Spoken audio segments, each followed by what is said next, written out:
Gente, eu não poderia estar mais feliz que hoje eu estou realizando um sonho pessoal meu, que é conhecer o showroom da Lulu Frost, que é uma das marcas mais legais de bijuteria daqui dos Estados Unidos, que é comandado pela Lisa. Eu já sigo a Lisa no Instagram já faz bastante tempo e eu sou apaixonada pelas criações dela, que são sempre feitas com peças garimpadas em mercados vintage. A gente vai bater um papo com ela, a gente está aqui no showroom, onde também é o escritório, e eu vou dar uma olhada e mostrar para vocês algumas das peças raras que ela tem aqui, que ela vai usar nas próximas criações. A gente pediu para ela separar algumas das peças mais icônicas que ela não vende de jeito nenhum e também parte do acervo dela que ela usa nas criações, que ela tem a ajuda da mãe. São só as duas garimpando esse mar de peças lindas que vão virar peças da coleção.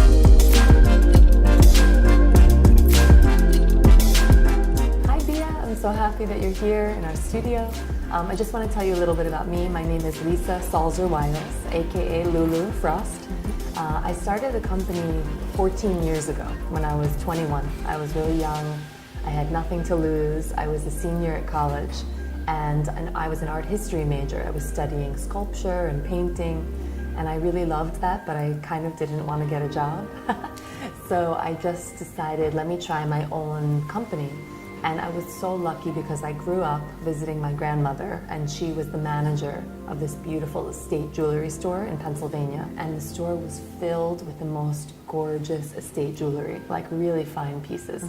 Victorian diamonds and tiaras and 1970s incredible gold link bracelets and Art Nouveau from the 30s and 20s. She wasn't trying to teach me, it was just the time that I spent with her.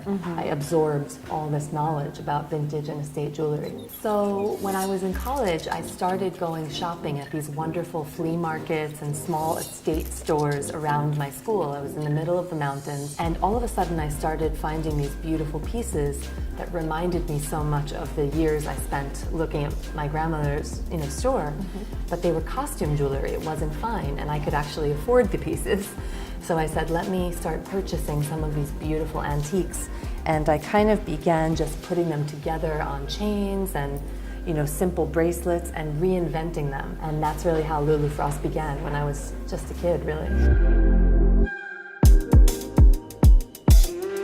I can just show you a few pieces, like this is my favorite one right now. It's beautiful. Thank you. I love the mix of the navy and black. It's just ultra wearable for me. I wear a lot of black and navy and gold. And that's the challenge, is how do you transform something that's very from the past and very traditional, but make it modern and cool and fresh for today. So this is my box of some pieces that over the years I just knew I would never see again, so I kept them. Now most of my collection is at my house, but I have some here, so I'm happy to show you some of it. So this is a Bakelite incredible comb from like 1900. Very delicate, hand-carved out of horn and Bakelite. This is a really amazing, it's a simple necklace, but the colors are so gorgeous. I've never seen this before with this kind of ombre, lemon to blue. It's just very beautiful, very unusual. This is an amazing kind of an old hat pin, like a parrot made of Bakelite. And I've never seen anything like it. It's totally hand-carved, handmade. This was also the top of a hair comb. It's beautiful, the way the crystal is set and the black and crystal together. I just love it. Again, Bakelite. And then this is pretty amazing. It's an example of Victorian hair work. I don't know if you're familiar with this, but they wove hair. This is, actually horsehair, this one, not human, but it's incredible. This is just an amazing, cool clip-on earring made in Germany in the 1920s, has little stars embedded in the glass. And all the pieces were like one of a kind because you got them from flea markets and you couldn't find similar pieces, right? Absolutely, you're totally right. That's what I love so much about what I do. These vintage and antique pieces are totally unique, one of a kind. You won't see them again. And my mom is also my buyer. She helps me source a lot of the vintage. So it's kind of in my, in my maternal lineage. But my mom always says to me, if you see something really unusual, don't give it up, don't sell it, keep it. And I have had a really amazing collection over the years of very special pieces that I know I'll never see again. And these ones are yours. You don't sell. I have my own personal collection now. Sometimes after 10 years or 5 years, I decide, okay, I'm gonna free this into the world again, and I do sell some of my pieces. But it's really nice to keep them for a while and just appreciate the beauty of the past. The one thing that unites all of my jewelry is deeper meaning.